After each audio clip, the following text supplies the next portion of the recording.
Hello guys, Chris here and welcome back to another Sunday video. In this one, my friends, we're going to be testing the most powerful iGPU on the planet for gaming, the Radeon 680M. Now, the PC that I'm using here today is the Beelink SER6 Pro, and as you can probably tell, it is a really tiny unit. It's even smaller than my new dog, Goliath. Oh, you're so cute, you're so cute. I'm kidding, it's not his name, by the way. Look at the camera, boy. Look at the camera, oh. Moving on, this mini PC has the Ryzen 7 6800H.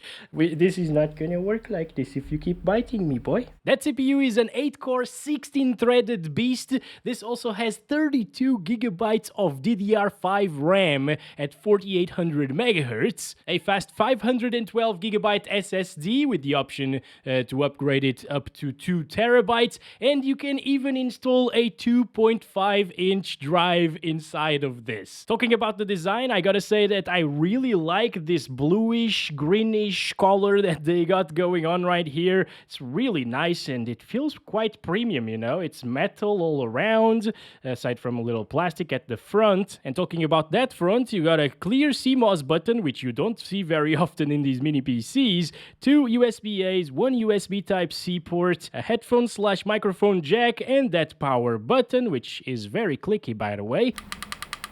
On the back, you got the LAN port, another 2 USB Type-A's, and 2 HDMI connectors. But that's enough intro, let's find out how this little thing does in today's most popular and most demanding titles, shall we? First of all, I want to touch on something. That sounds kind of weird. First of all, let's go through the BIOS over here. These are the settings, if you guys are interested in that. I'm gonna quickly go over all of them, and I didn't really find any option to increase the VRAM amount, the dedicated VRAM on the 680M GPU. If I go over here to GFX configuration, there's nothing basically. I'm not sure if they're still working on it or something, but yeah, I'd like to adjust that. By default, it has 3 gigabytes of RAM dedicated as VRAM for that 680M GPU. First up, we got Cyberpunk 2077 at 1080p resolution using the low settings preset with quality FSR 2.1, and this is the preset, so some of the things are actually not set to the lowest. And over on the gameplay tab, we're using medium crowd density, and as you can see, this should be quite a playable experience at 1080p. Now, at native resolution without the FSR, it was actually getting me like 28, 26 FPS at times, so not really a playable experience, but enabling FSR 2.1 in this game sure makes it playable. It stutters a little bit every now and again because of the APU. There we go. Bob, goodbye, sir. We gotta make sure that Bob dies, you know. So let's go use our taser weapon. There we go. So let's continue here, going around this roundabout. Yeah, the frame times are definitely a bit unstable there, and you can feel a bit of stuttering here and there. But the good thing is, if you lock it to 30 frames per second, it will stabilize those frame times and it will feel smooth. So at least there's that. You can actually play the game absolutely fine here. Oh my god. Yeah. Also, the temperatures are quite good in this mini PC for such a tiny little thing, getting around mid 70 degrees Celsius, you know, on the GPU and CPU is nothing short of amazing, guys. This is 8 cores and 16 threads on a tiny little PC. Now, we should probably test it out on the absolute lowest settings, not the preset, and 1080p resolution. This should be much better. All right, so this is it. Still using quality FSR. Yes, it looks a little bit flatter, the image, you know, but it is running way better now, in the 40s. Let's go ahead and kill Bob again. There we... Oh! Cyberpunk again. Oh my! Okay, what happened? Should we get out? Alright, I guess we lost our car now. That's amazing. Moving on. Oh boy, smoke effects and everything. This is looking fantastic. Not dropping. So yeah, it's much more stable here. I like it. Next is Steam's most played game, CSGO, at 1080p using low settings with high textures. That is a heck of a lot of FPS, guys. This is amazing. Okay, let's start counting those frames. I did not expect to see 100% GPU utilization, or like 98, 99%. It's the same thing, you know? I didn't expect that. This is really good for a competitive experience. However, since GPU is maxed out, I would actually try to lock the FPS to like 200, maybe like 144 or something like that, to improve a little bit in the input lag department. Because whenever GPU is maxed out, you get a little bit more input lag. That was definitely because of the input lag, yep. Alright, let's continue here. Okay, there we go. Oh, this doesn't skip a bit, guys. To think that we're wrecking everybody here in this deathmatch server with a tiny little PC the size of our enemy's dick is just amazing.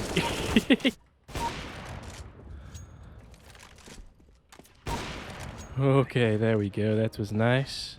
Nice no scope. That's ours. That's also ours. Okay. Oh, I gotta reload, of course. I forget that they nerfed the AWP every time. Ooh. There we go. Another one down. Oh, this is beautiful. Oh. Galaxy again, damn bastard. Everybody's using an AWP. Oh, it's the weapon that gives you extra points now. Okay. Alright. Oh my god, this is beastly, dudes.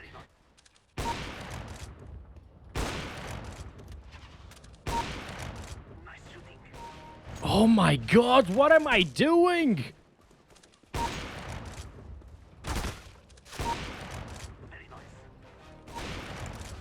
my god.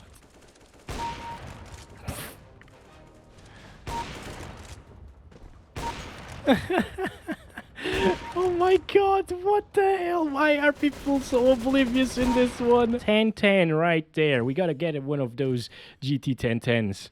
Oh yes, this was just perfect. Battlefield 2042 at 720p using the lowest settings, and this was completely unplayable with the Radeon 660M, I think, because of the VRAM. And the problem is, with this one, we still have that 3 gigabytes of VRAM allocated for the GPU. However, whenever you run out of VRAM, it starts using system RAM, and we have more than enough system RAM to make up for it. But unfortunately, I think it's still not enough, you know? If we had the option to use like 4 gigabytes or even like 6 gigabytes of that RAM as VRAM, this would be much smoother, I think. But it could also be because of like the timings on the RAM or the RAM speeds itself, you know, not being able to play the game smoothly, because it's not stuttering as much as the other mini PC with the 660M and Ryzen 5 6600H, although right now it's pretty terrible actually. Yeah, this is a big shame. This is like one title in the 15 that we're gonna play here today that actually runs like this, so not a huge issue, and you should probably use or play the older Battlefield titles anyways, because they're better. Yeah, so many of them there. I'm still having a bit of fun, honestly, even with all of this stuttering.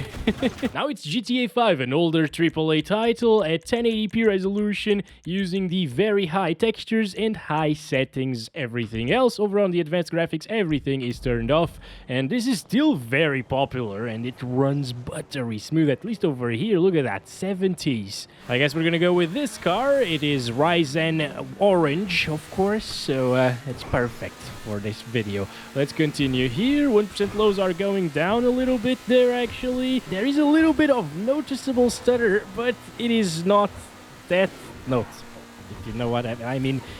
Those are very tiny stutters that if you are looking for them, you will notice them, but if you aren't looking for them, you can just play the game absolutely fine, I guess. But they're there, for sure. So that's a little bit of a bummer to see, honestly, but hey, I think it's because of a slight CPU bottleneck that happens sometimes. Because yeah, you can see the GPU utilization isn't pegged at 99% usage all of the time. Still, that's enough for 69 average. So it is absolutely perfect.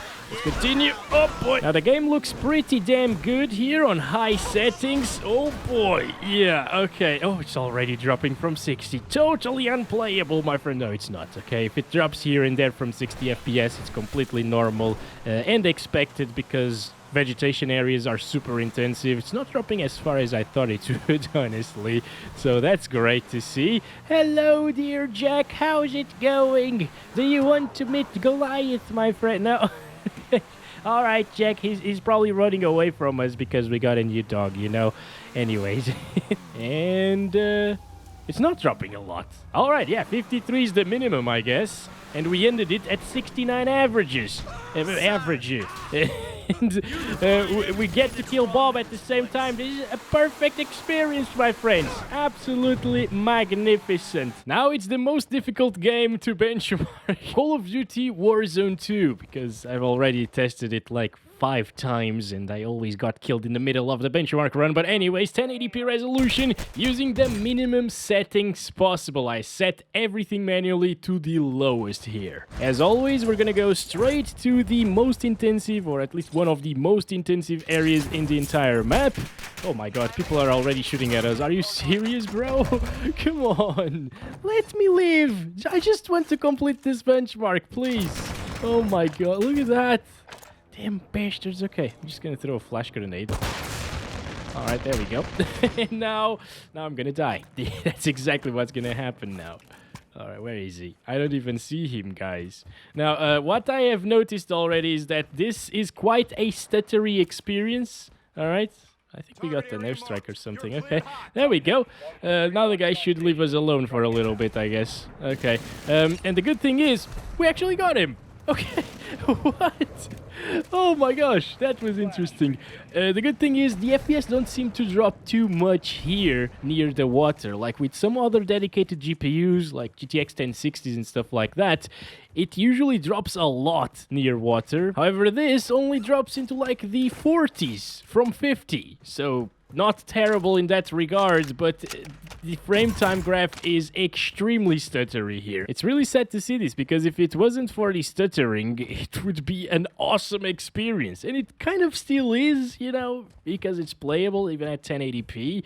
Oh, the trees were blinking. I guess that's because of AMD drivers. I thought it was because of FSR, but no, it's the drivers. Yeah, and it's making things stutter even more.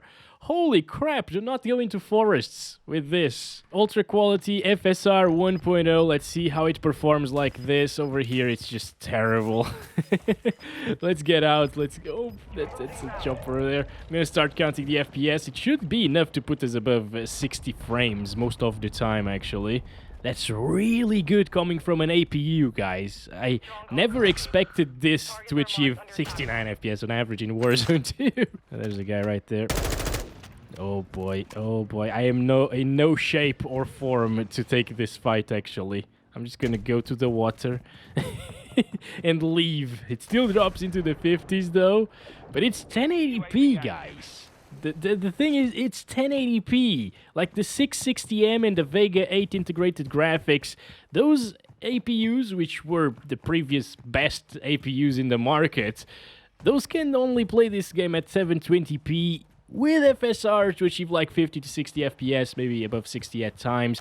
This can do it at 1080p resolution. Now, it's Forza Horizon 5 super well optimized title at 1080p using the low settings preset. This is not the very low settings preset that makes the game look like Asphalt 9 or something like that, a mobile game basically. The low settings preset, it looks okay-ish, I guess, and it gets us really high FPS. I was expecting a lot lower FPS coming from this. I'm impressed.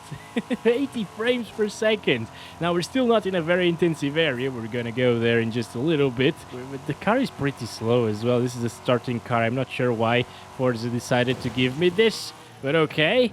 A little jump right here. 70s.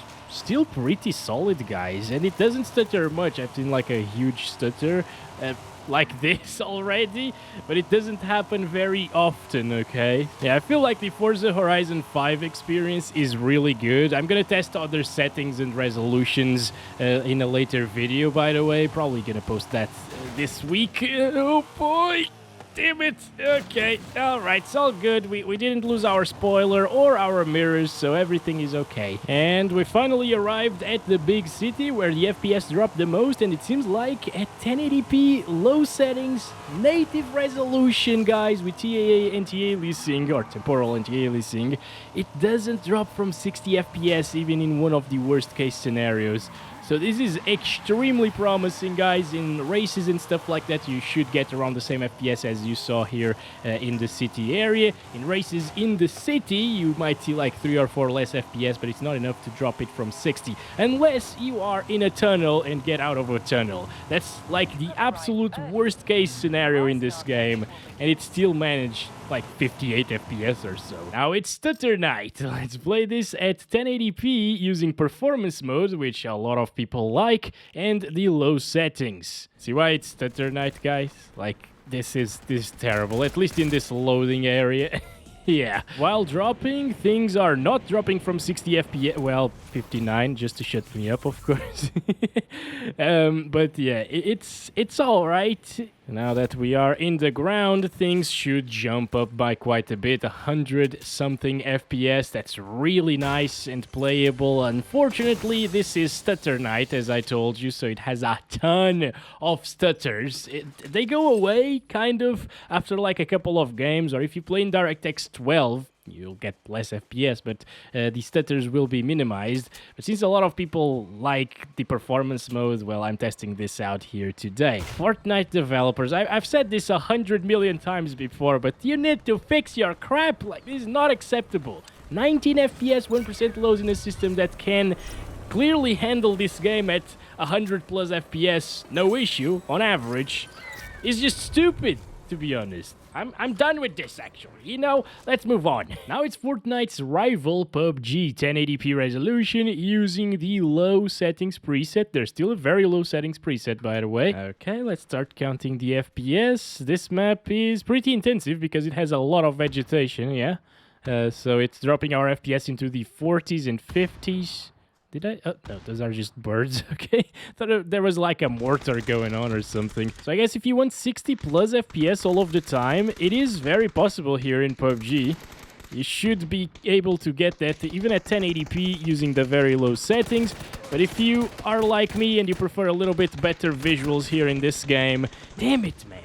You can have decent visuals while still getting decent FPS and playable ones for sure. Back when the game released, it ran way worse than this. I was playing it at like 40, 50 FPS, something like that. And that was with an i7 4770 equivalent CPU and a GTX 1066GB. Yeah, getting only like 40, 50 FPS. So that was quite demanding or unoptimized the game. So we lost because of me. I'm gonna leave because this is better for my team, okay? If I leave, they will win, for sure. Now it's Apex Legends at 1080p using the low settings. I'm hearing a lot of steps, actually.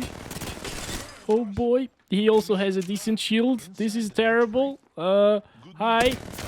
No, do not do this to me. I'm alone playing against squads, people. This is not fair. I just want to make a benchmark video. Dude, stop it. They're so annoying, these bastards, man. All right, we're just gonna jump towards the lava. Oh, come on. Oh, I can actually walk through here. Oh, oh, no. Go, Gibraltar, go. Go, we can do this. Oh, yes, we're out of there. No. And I need to say this, by the way, finally a game that doesn't stutter, right? A well-optimized title here. Oh my gosh, it's been a while. These last few games like Fortnite, PUBG, they were a bit too stuttery to my taste. And that's just because of the optimization or the game engines, you know? Apex is an intensive game. A lot of people don't think it is because it's a competitive title and it doesn't look very special, you know, to say the least. But it is super intensive, especially on older GPUs and older architectures. But here with this Radeon 2 GPU, it's running fantastic. Oh, the epicenter area, my friends. I remember this. I used to test a lot of GPUs here in a particular spot that was super intensive, right there actually. So if we go here, let's see if it's still broken. If it is, It's funny. From here, looking at the epicenter area, no, it's not broken anymore. All right, let's throw a little ultimate right here, stand inside of it at the same time, see massive explosions around us.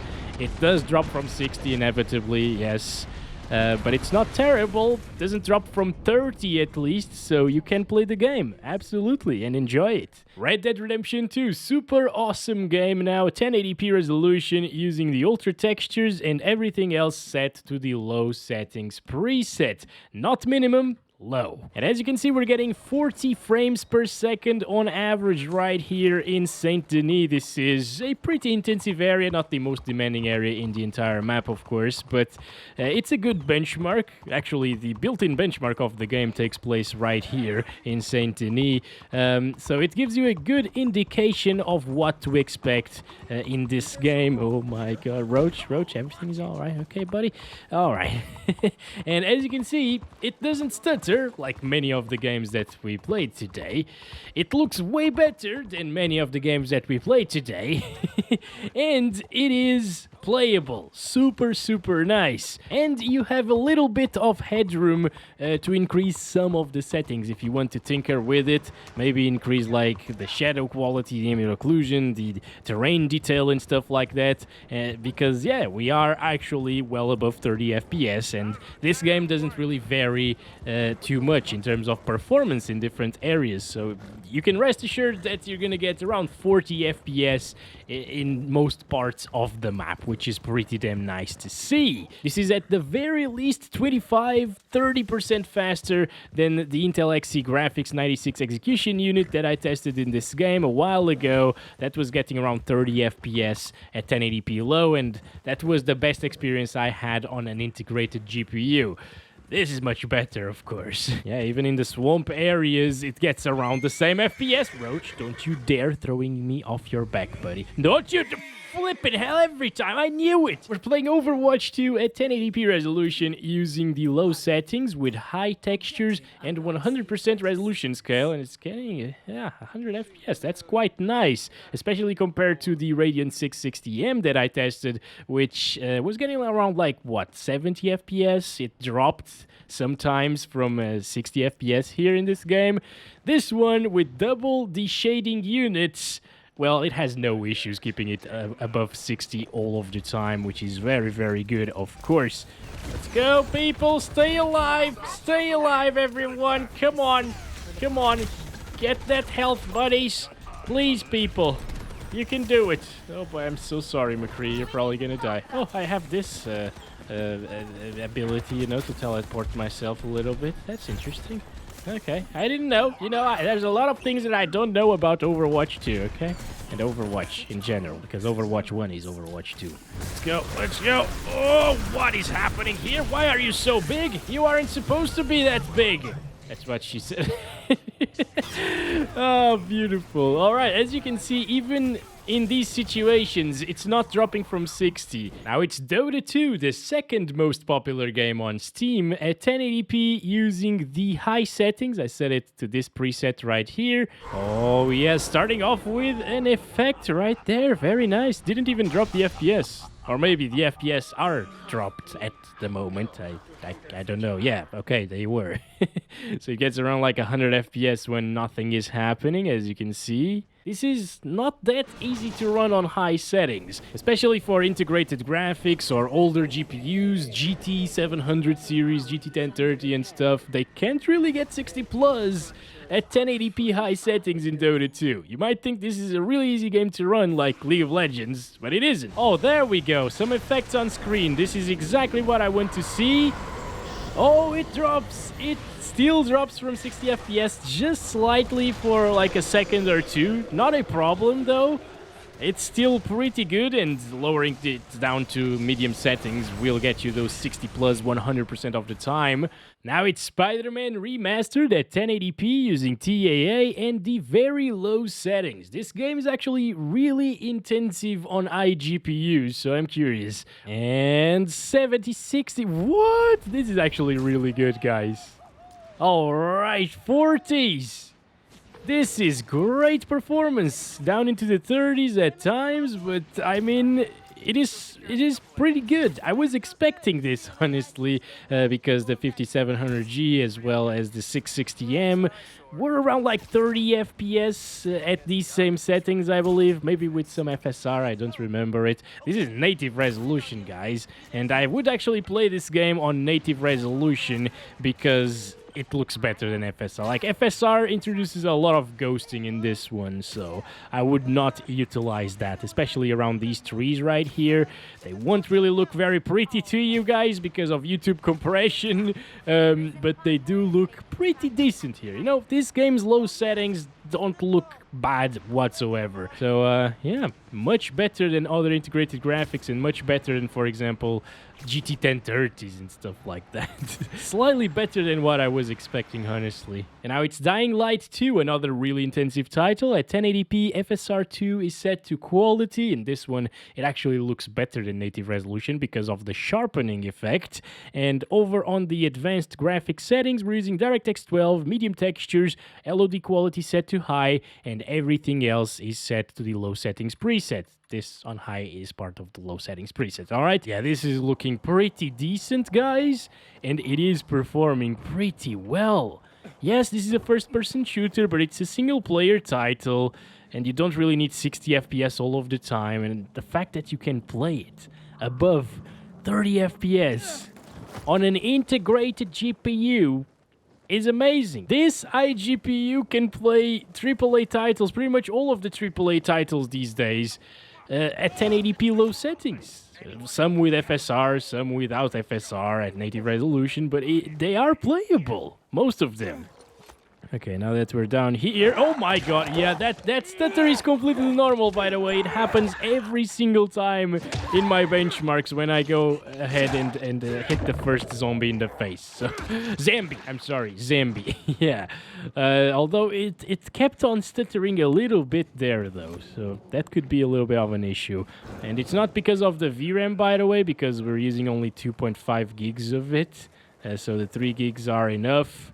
It's just how the game runs on integrated graphics. This is certainly playable and way better than anything that I've seen in terms of iGPUs, of course. Finally, Valorant. This is the last game. We're playing at 1080p using high settings. All right, here we go. Start counting those FPS. It seems like I missed the headshot there. It also seems like we are CPU bound in this one. To be expected because this game is super light on the GPU, so it's getting like 70% GPU usage here. You could use a little bit more GPU if you set like MSAA 2x or something like that, but I'm not gonna because the fact that the GPU isn't maxed out is nice for our input lag. Jesus Christ, people. You gotta stop camping around and listening to every footstep and stuff. Oh, what a headshot. Okay, there we go. Couple of heads. Can we get the triple? Yes, we can. There's another one right there. It's Pomodoro. We got him. We got him. Nice. And another one down. Okay, we're doing this. And another one down. Can we get more? Please? Pick me. Keep picking me, people. Stop listening to my freaking footsteps, people. And it is finally conclusion time, my friends. I gotta say, this little thing is pretty impressive. That integrated Radeon 680M is actually capable of playing even AAA titles at 1080p resolution. That Ryzen 7 6800H is also really fast. It will replace the desktop computer of Digimoon, by the way, as an editing workstation, because those 8 cores and 16 threads, they can do amazing things. And finally, about the mini PC itself, Beelink did a pretty good job. This thing is very well built. I really like the color there, that greenish, bluish tone. The only couple of things that I would change on this would be that VRAM option in the BIOS, so we can change that. And maybe they could make the charger a little bit smaller, you know, as it stands, it's a little bit bigger than the PC itself in one of the measurements, not in volume, you know. Right now it's retailing for 659 euros. Yeah, that's quite steep for a mini PC, but if you want a mini PC, this is pretty good. You can, of course, build a gaming PC for less than that will outperform this, but you know, not in this form factor. And some people will pay extra for that. That's been it, my friends. Thank you very much for watching this video. Do not forget to like and subscribe if you haven't already. I'll catch you in the next one very soon. Love you all. Bye-bye.